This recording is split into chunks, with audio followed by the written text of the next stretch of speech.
continuidade, nós estamos estudando a lei de causa e efeito e hoje já fizemos a correlação com os outros princípios fundamentais. Hoje nós estamos focando a lei de causa e efeito, relacionando-a com vida futura e plano espiritual. E como orientação, nós estamos usando o livro O Céu e o Inferno e garimpando aqui alguns artigos desse Código Penal da Vida Futura, que está no capítulo 7 do livro O Céu e o Inferno, para nossa reflexão sobre vida futura e plano espiritual, encaixando aí a lei de causa e efeito. E nós temos que lembrar sempre, porque a gente às vezes vê a lei de causa e efeito só o lado negativo. Isso foi comentado aqui pelo Paulo durante o nosso intervalo. A gente, e nós, semana passada, nos vídeos anteriores, nós já conversamos sobre isso, mas vale a pena a gente alertar de novo. Para a gente não ter essa visão pessimista da lei de causa e efeito, ou negativa da lei de causa e efeito, que ela é punitiva. Deus não pune ninguém, Deus não castiga ninguém, Deus não perdoa ninguém da forma como nós imaginamos perdão. Deus tem uma forma diferente de perdoar, que muitas vezes nós nem conseguimos captar essa forma ainda, embora tenhamos sido beneficiados pela nossa vida fora.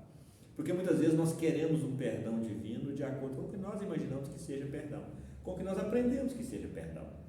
E muitas vezes, essa forma que nós queremos, Deus, para nos conceder, teria que se contradizer, inclusive.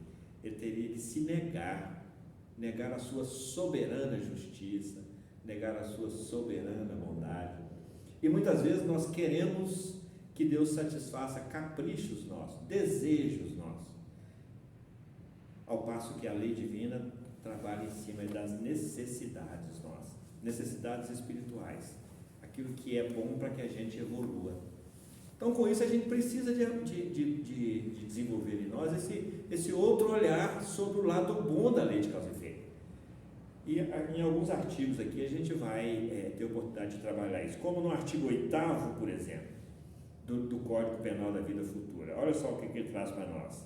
Sendo infinita a justiça de Deus, o bem e o mal são rigorosamente considerados. Não havendo uma só ação, um só pensamento mau que não tenha consequências fatais. Como não há uma única ação meritória, um só bom movimento da alma que se perca, mesmo para os mais perversos, pois isso que constitui tais ações um começo de progresso. O que ele está falando para nós aqui nesse artigo 8º? Que nós temos a garantia de que todo o nosso esforço será, todo o fruto do nosso esforço no bem será utilizado como recompensa para nós.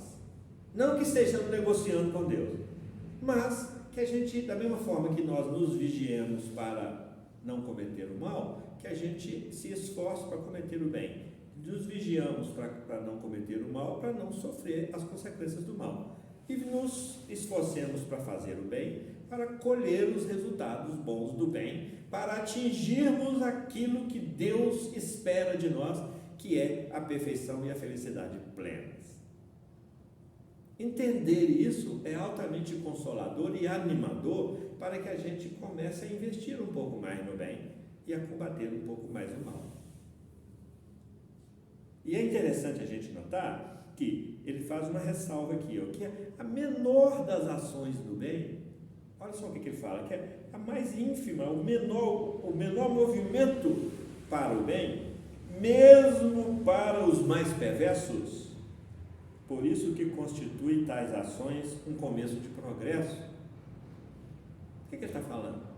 Que Deus não está preocupado, a justiça divina, Deus, os planos maiores da vida, eles não estão focados na nossa qualidade íntima ainda.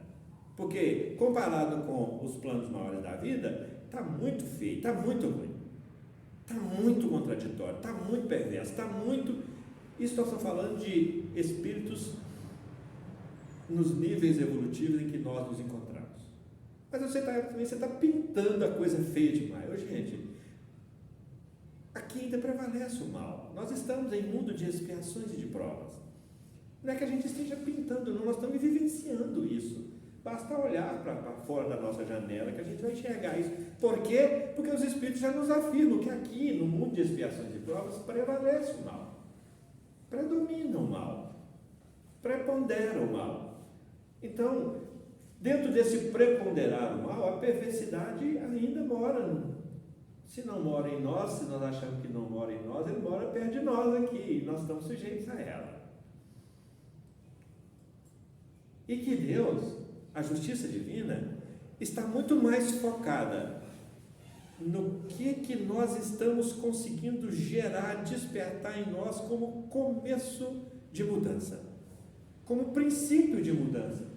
É isso que ele fala aqui. Mesmo para os mais perversos. Por isso que constitui tais ações um começo de progresso. Então Deus não está preocupado com os nossos pecados, com as nossas transgressões, porque elas já são nossas, pela lei de causa e efeito. Nós já vimos aqui que elas são nossas. Nós vamos conviver com as consequências delas. E que Ele realmente está focado e nos atraindo é para que a gente comece a fazer diferente. E o menor esforço que nós fizermos, o menor movimento que nós fizermos, será compensado do lado de lá para contrabalancear o lado negativo. Nós não vimos que é compensatório? É a balança divina na nossa vida. Então o que a gente precisa fazer? Começar a botar pepita de ouro no prato de lá da balança. Isopor de cá, né? Para o bem prevalecer em nossas vidas. Deu para entender isso bem? Esse artigo 8º? Deu para a gente enxergar esse lado bom da lei de causa e efeito também? Vamos lá no 5º, o artigo 5º desse Código Penal da Vida Futura. Dependendo do sofrimento da imperfeição, como o gozo da perfeição, a alma traz consigo o próprio castigo ou prêmio. É aquilo que nós falamos. Não precisa de um agente externo para aplicar a lei. A nossa própria consciência já vem nos premiar ou nos castigar pelo estado de alma, pelo estado de espírito, pela qualidade de vida espiritual. Isso tem nome, chama-se Reino de Deus em nós, que é um processo em construção. E dentro desse processo, cada tijolinho no bem é construção, cada tijolinho no mal tem um outro sentido. É destruição dessa alegria, dessa felicidade. Tranquilo, gente? Então, a alma traz consigo o próprio castigo ou prêmio, onde quer que se encontre. Quando eu desencarnar, para onde é que eu vou? Para o céu ou para o inferno? Ou para o purgatório? Ou para o limbo? O que é o céu? O que é o inferno? O que é o purgatório? São criações nossas, que não entendemos nada da justiça divina, precisávamos de um freio, precisávamos de algo para nos conter, e nós fomos homens criando essas imagens, essas figuras. Então criamos o céu para os bons e criamos o inferno para os ruins, para os perversos, para os maus. Mas aí pintou cá a primeira dúvida. Peraí, mas tem uns que são mais ou menos. Eles nem são tão bons para ir para o céu e nem são tão ruins para ir para o inferno. Como é que vai ser feito isso? Aí nós arrumamos saída para tudo, né? Sempre nós damos um jeitinho. Aí criamos o purgatório. Quem é mais ou menos vai para o purgatório primeiro, que ele ganha ali um experimento de inferno também, uma pitada de inferno, mas ele não está completamente no inferno. Ele também tem um lado ali que ele pode pagar o que ele deve, olha a judiação com a lei, para depois ser merecedor do inferno, do céu. Então criamos o purgatório. Tá, buscou um ponto médio aí. Aí de repente alguém levantou e falou assim: e quando o espírito encarna, nasce, quando a criança nasce, e já nasce, vive só um momentinho, e daí a pouco ela volta para lá, não fez nem o bem nem fez o mal. Então ela não pode ir nem para o céu, nem pode ir para o inferno. Mas onde é que ela vai? Aí nós paramos assim, falamos, não, tem que arrumar um lugar para ela, né? Aí nós criamos um limbo. Ela não pode nem ir para o céu, nem para o inferno, nem para o purgatório. Fica ali no limbo. Fica nessa indefinição que nós... Hoje a doutrina espírita chega e fala assim: olha, a criança que veio e que ficou encarnada poucas horas, poucos dias, poucos minutos, ela é um espírito que tem a sua contabilidade com a lei divina iguais a todas as outras. Só que nessa ela teve que vivenciar essa experiência para ela aprender alguma coisa, ou para ela resgatar alguma coisa, ou para ela vivenciar alguma situação que vai gerar alguma transformação íntima nela. Mas ela é um espírito imortal, já tinha uma vida pregressa e veio experimentar essa experiência aqui, retornou ao plano espiritual e pode esperar que ela vai voltar para cá de novo. Daqui a pouco ela vem, mas vem valorizando mais a vida, que nessa agora ela veio e teve uma decepção danada que ela não ficou, e agora, na uma anterior, ela veio e não valorizou a vida e foi embora antes. Deu cabo de si, foi embora antes. Agora ela veio, queria viver, mas não pôde. Agora, aprendeu, valorizou, vai valorizar a vida, vai aprender a valorizar a vida, aprendeu. Então agora ela pode vir para ficar mais tempo, o tempo que ela conseguir viver, porque ela é livre. Ela é livre, ela pode de novo dar cabo da vida? Pode. Qual a consequência disso? Nós estamos acabando de ver, lei de causa e efeito. Mas aí a doutrina espírita chega e clareia isso para nós. Não fica nos ludibriando, não fica nos induzindo a fantasias. Não, não parece que é, não. É assim. Porque é lógico, porque é cristalino, porque é de acordo com a justiça divina, que é de acordo com o livre-arbítrio das criaturas, que é de acordo com o direito que cada um tem de exercer-se e com a responsabilidade que cada um tem de se construir pela vida fora. Deus criou todos simples e ignorantes e a cada um atribuiu determinada missão, está lá no Livro dos Espíritos, a cada um, para fazê-los progredir e atingir a perfeição e a felicidade plena. Somos livres para isso, mas temos que ter essa consciência da nossa responsabilidade pelo que nós fazemos, negando isso. Isso é lei de causa e efeito. Agindo em nós, na nossa vida futura, no plano espiritual, e nos preparando para vir para cá, e toda a ação da lei de causa e efeito é divina, e se ela é divina, ela é soberanamente justa e soberanamente boa. Para que nós estamos falando isso? Para que a gente volte lá no Evangelho, segundo o Espiritismo, e relembre de dois conceitos que os Espíritos passam para nós: obediência e resignação. Eles nos ensinam que a obediência só acontece quando a razão consente, e que a resignação só acontece quando o coração consente. E o coração não vai consentir enquanto a razão não assimilar. Uma coisa puxa a outra. O intelecto é o básico para o moral. O que é moral? Como poder definir moral? Está lá no Livro dos Espíritos. Moral é a regra do bem proceder. E nós só vamos proceder bem quando a gente entender, começar a assimilar, obedecer e resignar. Para que nós estamos falando isso? É porque a lei de causa e efeito nos coloca sob efeitos que nós geramos. E dependendo da forma como nós vivenciarmos esses efeitos aqui agora, nessa encarnação, se não for com obediência e resignação, se for com desobediência, se for com revolta, se for com rebeldia, se for com muquerelas, com reclamações, com murmurações, com queixas, com reclamações, se for com essa má vontade, nós vamos desencarnar, vamos chegar do lado de lá, olhar para dentro de nós, trás e falar, nossa, vou ter que voltar lá e fazer tudo de novo. Reconcilia-te depressa com o teu inimigo enquanto está a caminho com ele. Está lá no Evangelho, na recomendação de Jesus, quando nos fala do perdão. O que é isso?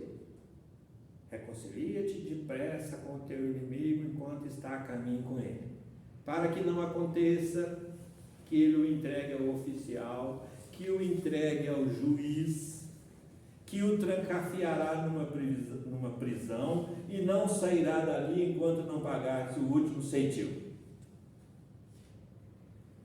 Compreendemos? Quem que é o inimigo? Está lá fora. Está aqui dentro. São esses valores que nós precisamos de amansar dentro de nós. Esses são os nossos inimigos. Que ele te entregará ao oficial. Quem é o oficial nessa questão aí? Vamos lembrar? Quem que é o oficial? Quem é que nos denuncia? Que o entregará ao juiz? Quem que é o juiz? A nossa consciência. Que o trancafiará numa prisão? Quem é que vai chegar do lado de lá, olhar para trás e falar assim, nossa Senhora, o que eu fiz? Quem é? A minha consciência. E quem é que vai falar assim, eu tenho que voltar, você vai ter que voltar e refazer aquilo lá, porque você teve a oportunidade e foi reclamando, foi murmurando, foi queixas e buquerelas e rebeldias. Ou seja, o que você fez? Você não harmonizou a desarmonia que você gerou. Quantas reencarnações você vai gastar para fazer isso? Tantas quantas forem necessárias. A soberana justiça e misericórdia divina te proporcionará todas as oportunidades reencarnatórias. É a lei falando conosco, é o bom senso falando conosco, é a justiça divina falando conosco, é a soberana justiça e bondade de Deus falando conosco. Para eu atingir a perfeição, quantas encarnações eu vou precisar? Eu vou gastar, eu vou usar, eu vou utilizar. Tantas quantas forem necessárias eu vou ter, gente, olha isso. Aí Emmanuel chega e fala, a reencarnação poderia, já falamos isso aqui, mas vamos repetir, a reencarnação poderia ser considerada como sendo a expressão do perdão divino. Ou então Deus perdoa? Perdoa. Como? Me dando nova oportunidade, nova encarnação. Para quê? Quem é que fez? Foi Deus? Não, foi você. Quem que bagunçou a harmonia? Foi Deus? Não, foi você. Então quem tem que consertar e reharmonizar isso? Você. Onde? Dentro de você, porque você é um componente disso tudo. E se você desarmonizou, você desarmonizou o complexo. Isso é pensar coletivo, é sair do individual. Sem ter que vir uma pandemia para lembrar que nós precisamos de cuidar de nós e cuidar do outro também. Isso é nos tirar de dentro de nós e lançar a gente no coletivo. Se me amardes, olha lá, Jesus recomendando aos discípulos, que somos nós, se me amardes, guardarás, se me amar, guardará os meus mandamentos.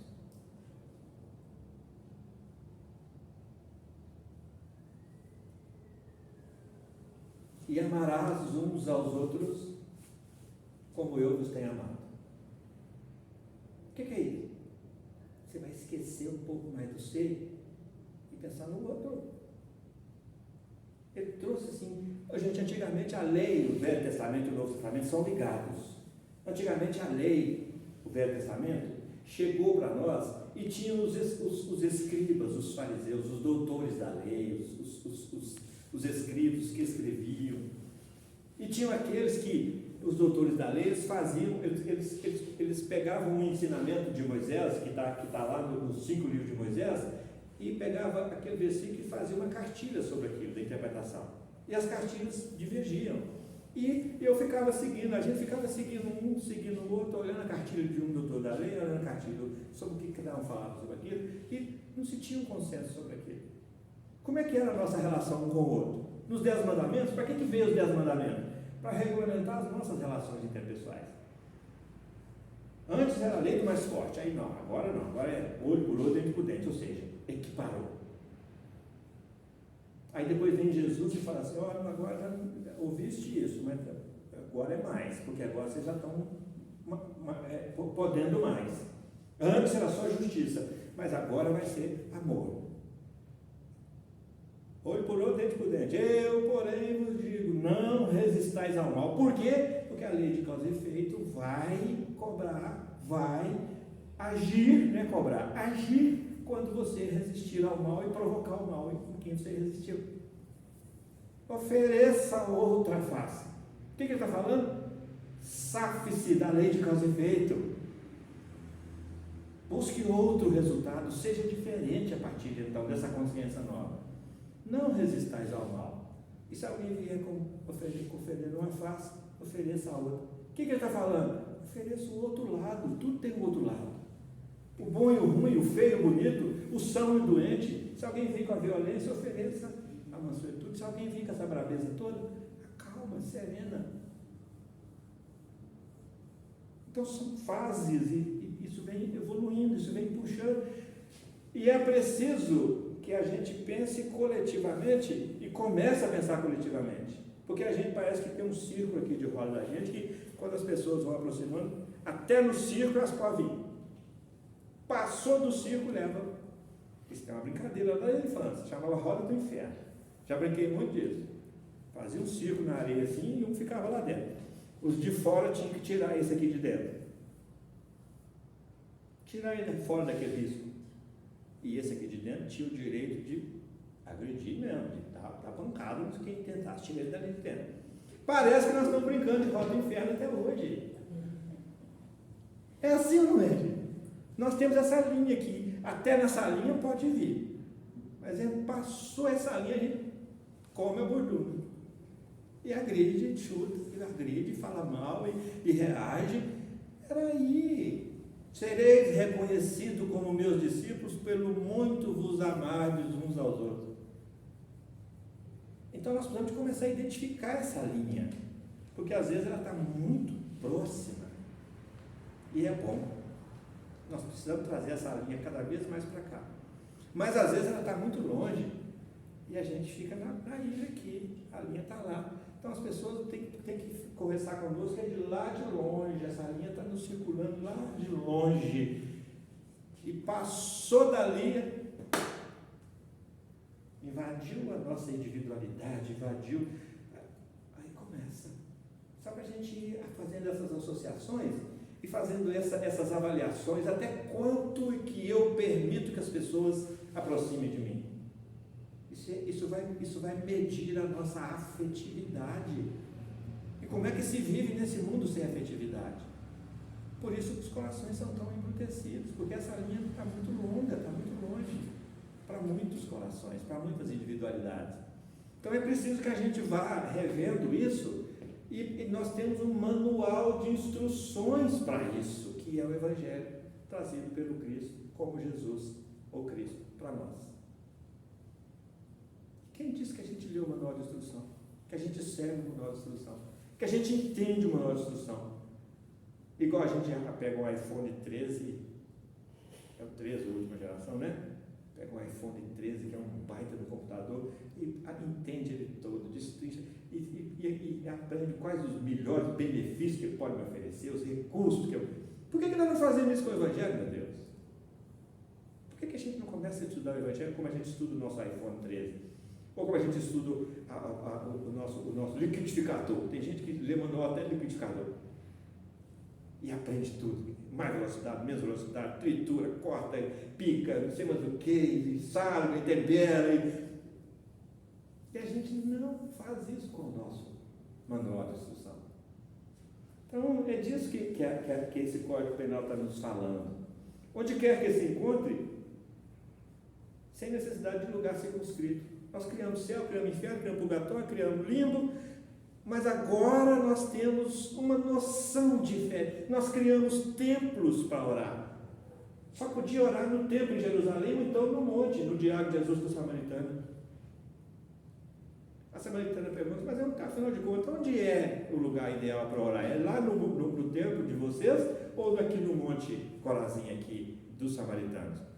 Aí Jesus fala assim: o dia virá, e esse dia já chegou, em que o Pai será adorado não no templo e nem no monte, mas será adorado em espírito e verdade.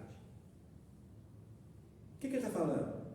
Será adorado aqui. Aí depois Jesus vem num outro momento e fala assim: quando for orar, entra para dentro do seu quarto, entra para dentro daquele compartimento mais íntimo que você tem, e ora em secreto, em segredo, que o Pai te ouvirá, porque Ele conhece as suas necessidades, porque Ele é o provedor de todas as necessidades. E aqui ele continua. Então não tem essa questão do circunscrito, não tem a questão do lugar. Deus precisa, o Pai precisa de ser adorado em espírito e em verdade. O que é isso? Seguindo as leis e com a consciência, em verdade, seguindo as leis. E em espírito, uma consciência tomada sobre essa relação entre filho e pai. Entre pai e filho. Aí ele continua: o inferno está por toda parte em que haja almas sofredoras, e o céu, igualmente, onde houver almas felizes. Eu quero ir para o céu, eu quero ir para o inferno. Eu quero contribuir para que outras criaturas vão para o céu ou para o inferno. Eu estou falando de lugares? Não, em estado de alma. Qual o bem que eu quero proporcionar para o outro? Para que ele se sinta no verdadeiro céu. Ou qual é o mal que eu quero fazer para o outro para que ele se sinta no verdadeiro inferno? Só que eu preciso lembrar que tanto o bem quanto o mal, a lei de causa e efeito traz o resultado para mim. Coloca ele no meu colo, ou melhor, na minha consciência. E não sairá daqui enquanto não pagar o último centimo, enquanto não ajustar isso. É por isso que a gente precisa de aproveitar essa encarnação, principalmente dentro daquele questionamento: o que é que eu vim fazer aqui? Quem que eu sou? Sou espírito. Onde que eu estou? Estou aqui na Terra, estou encarnado aqui, mas eu não sou daqui, eu estou aqui de passagem. Trouxe só a mala de mão, estou juntando mala e mais mala, mas não sei o que eu vou fazer cá quando for embora. E a mala de mão está dentro de mim, dentro da minha consciência. Só isso que eu trouxe. O que é que eu estou fazendo aqui? O que é que eu vim fazer aqui? Se eu estou aqui, estou vivenciando experiências desagradáveis, é porque Deus, que é soberanamente justo e bom, está me dando a oportunidade de eu vivenciar essas experiências para eu reconciliar-me com elas. Concilia-te depressa com teu inimigo enquanto está a caminho com ele. Tudo que eu vim solucionar aqui e que pesa na minha consciência, que eu não der conta, eu vou retornar ao plano espiritual, chegar lá, eu vou fazer esse balanço, eu vou chegar à seguinte constatação: eu vou ter que voltar lá e resolver esse trem.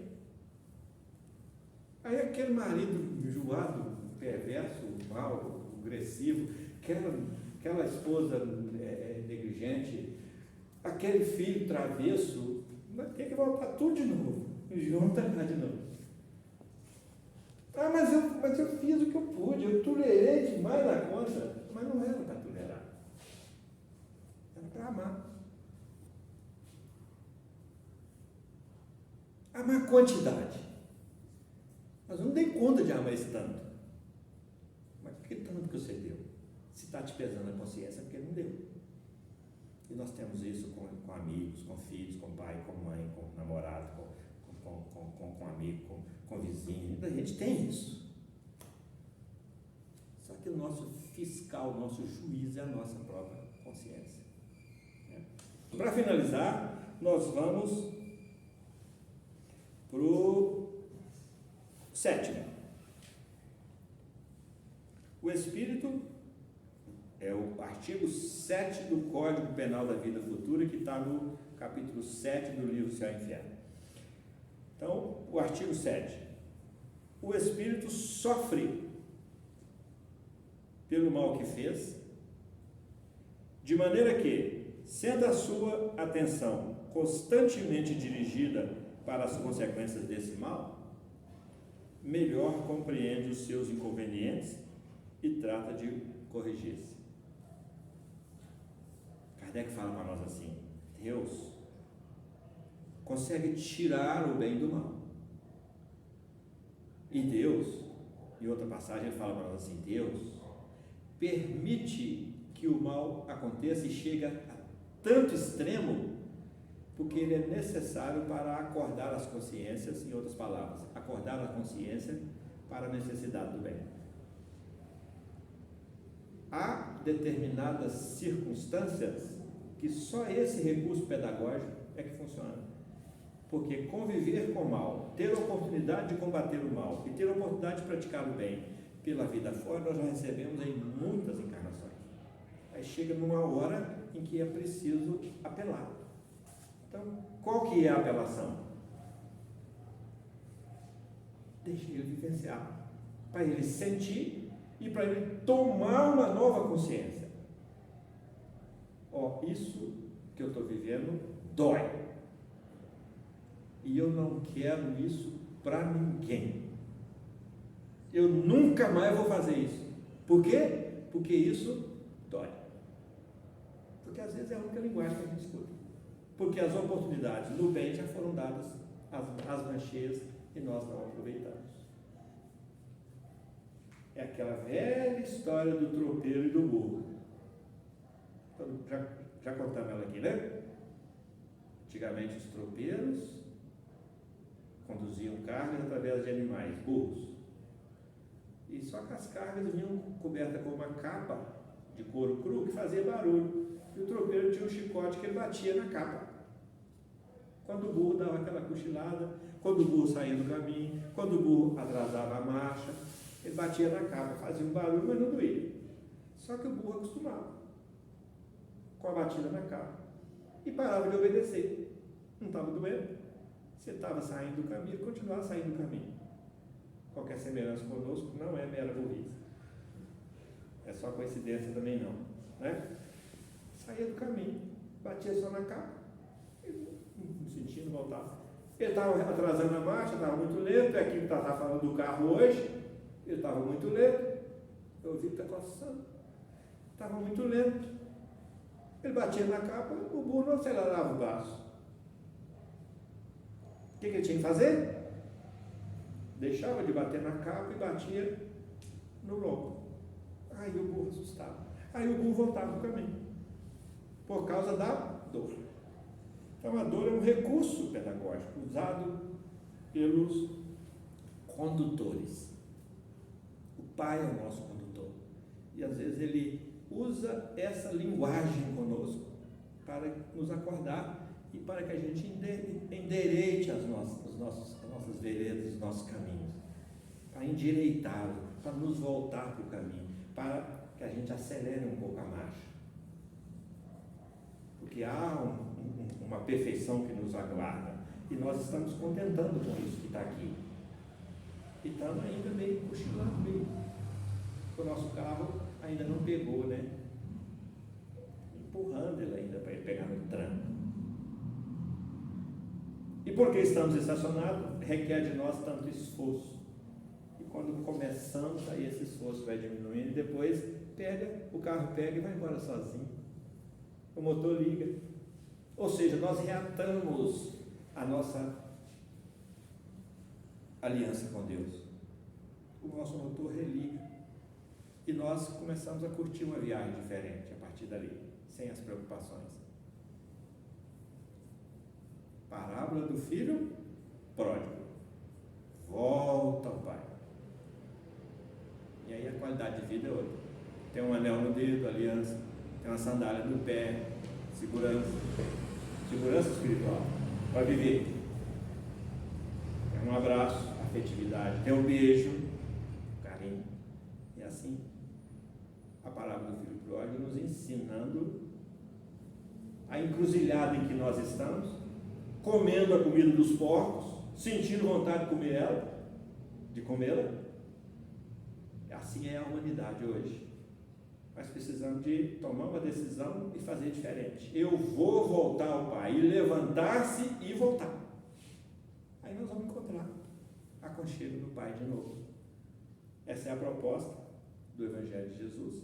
Essa é a proposta de todo o investimento que os planos maiores da vida, sob o comando do Cristo, está fazendo sobre nós, que é nos capacitar para esse processo de volta. Então, a primeira revelação, a segunda revelação, a terceira revelação, o Espiritismo chega agora com um propósito. O objetivo, a missão do Cristo é redimir a humanidade. A missão do Cristo se prende nesse grande, imenso processo de redenção da humanidade, redirecionamento, reprocessamento dessa volta ao Pai. E que a gente precisa de entrar cooperando com o Cristo, cooperando, sendo cooperador do Cristo, cooperando com o Cristo nessa missão dele de redenção da humanidade. Como? Nos esforçando cada vez mais para fazer o bem e nos esforçando cada vez mais para combater o mal. Assim nós tomaremos o caminho de volta ao Pai. Nos perdemos em algum momento aí, mas que estamos começando a acordar para nos encontrarmos de novo. Temos que interromper. Muito boa noite, muito obrigado e até a nossa próxima encontro, que será de segunda-feira, dia 20 de junho de 2022. Que Deus abençoe a todos. Até breve.